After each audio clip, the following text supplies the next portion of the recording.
In 1996, a little boy Bobby Macaulay wrote a letter to the local newspaper asking not to remove a bus stop near the village of Baltasound on Unst, one of the Shetland Islands.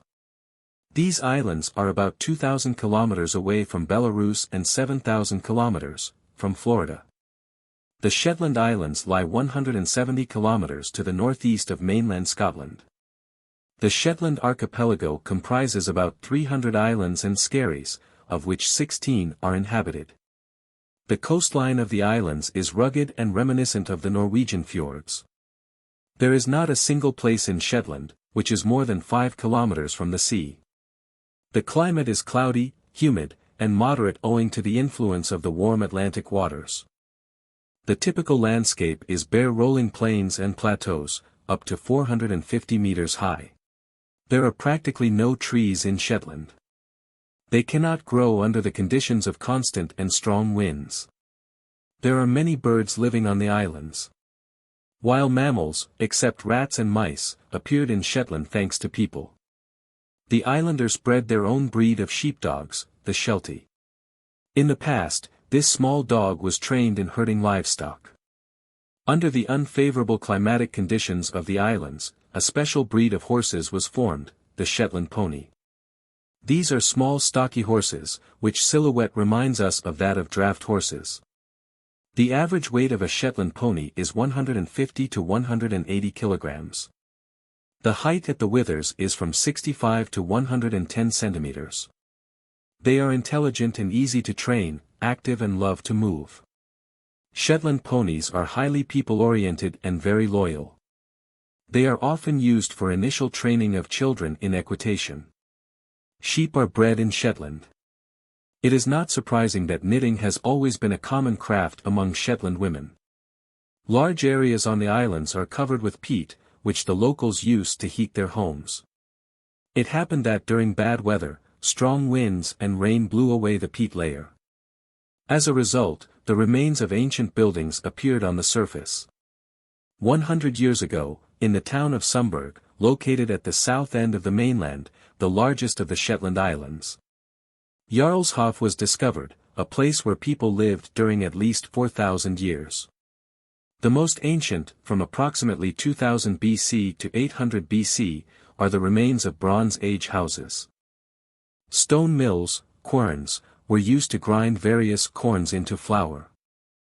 Numerous shells of mollusca have been preserved, which were a significant source of food for local residents. Roundhouses have been dated prior to 200 BC. The remains of Viking settlements, 9th to 14th centuries AD, have been preserved, including the Long House. The youngest are the ruins of a castle built in the 16th to 17th centuries. The remains of a broch can be seen next to it. A broch is a round fortified structure. Brochs were built from stones using the drystane method, i.e. without any mortar to bind them together. The strength of the structure was ensured by the selection of stones that fit together precisely. Brochs are characteristic of Scotland only.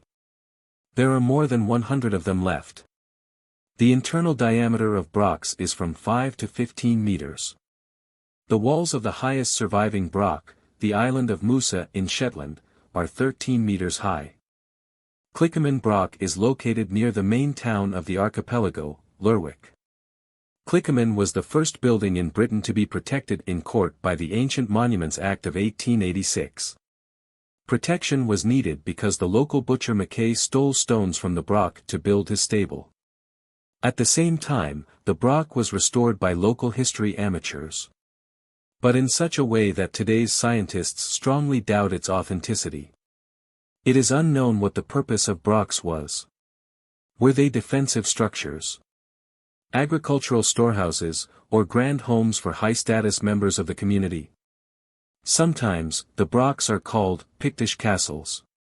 But Shetland became part of the kingdom of the Picts, along with most of northern Scotland, around 297 AD.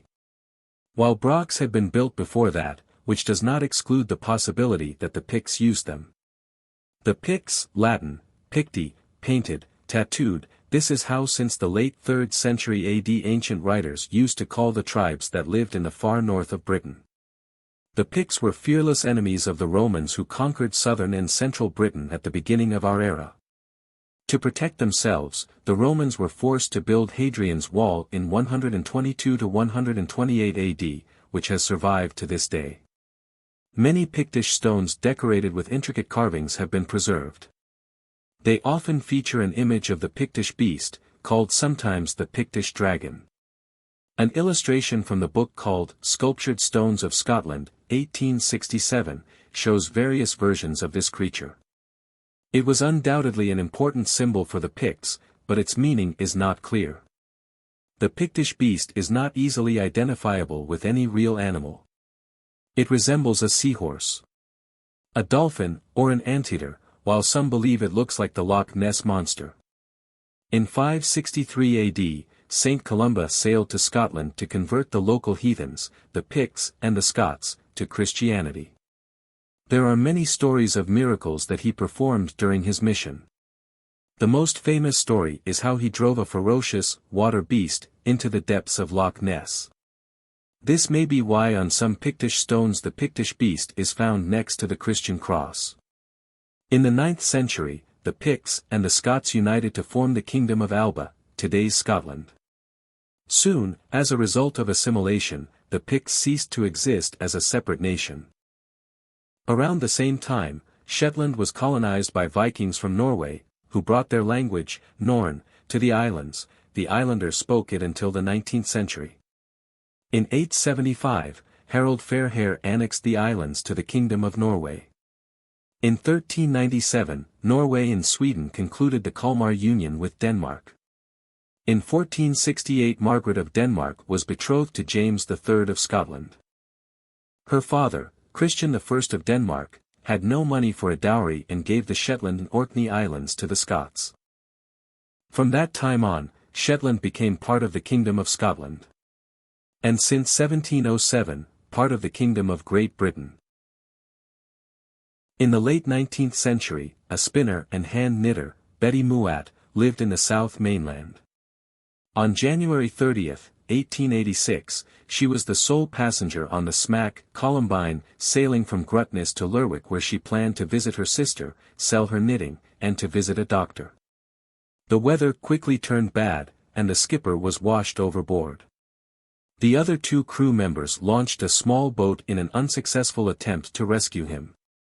They were unable to return to the Columbine, but managed to return safely to shore. Betty was left alone on the Columbine, which was still under some sail. Betty survived for 9 days at sea until the Columbine ran aground off the coast of Norway at Lapsoya near the town of Alesund. Local fishermen rescued Betty Mouat and helped her return to her homeland. Queen Victoria learned of the miraculous rescue of her subject. At her direction, a cash reward and a letter of thanks were sent to Betty's rescuers. That the best thanks to the brave men of Lepso who nobly and at so much risk rescued the poor woman from the wreck, and carried her over a difficult and dangerous path to their homes, and to the kindly people of Lepso generally for their generous attention to and the careful nursing of her in her forlorn and helpless condition. Betty Mouat's cottage has survived to this day and is now used as a camping bothy. In 1995, the remains of an ancient settlement, Old Scatness, were discovered nearby. People have lived in this area for thousands of years. Archaeologists have found artifacts from the Iron Age, times of Picts and Vikings, and medieval times. One cannot help but recall another episode in the history of Shetland, which has to do with Norway.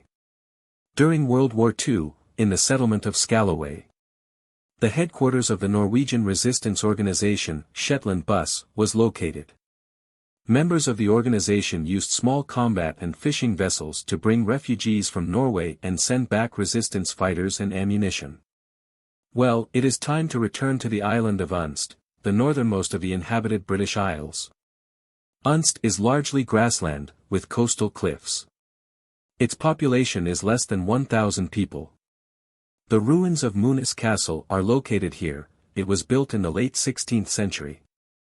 In 1858, on Muckleflugga, a small rocky island north of Unst, a lighthouse was built. According to the project of the writer Robert Louis Stevenson's father and uncle. The author visited Unst, and the island is claimed to have become the basis for the map of the Treasure Island in his famous novel. And it is the island where Bobby Macaulay used to cycle to the bus stop in the mornings to catch his bus to school. The local council had plans to remove it, but he asked them not to, because it was where he kept his bike while at school. The authorities listened to him, and soon a wicker sofa and a table mysteriously appeared in it. Since then, this bus stop became one of the most visited tourist attractions in Shetland, winning the award of Best Bus Shelter in Britain, Bus's monthly magazine. In 1998, Bobby's Bus Shelter opened its own website, that was recognized the Community Website of the Year 2003 by Yahoo!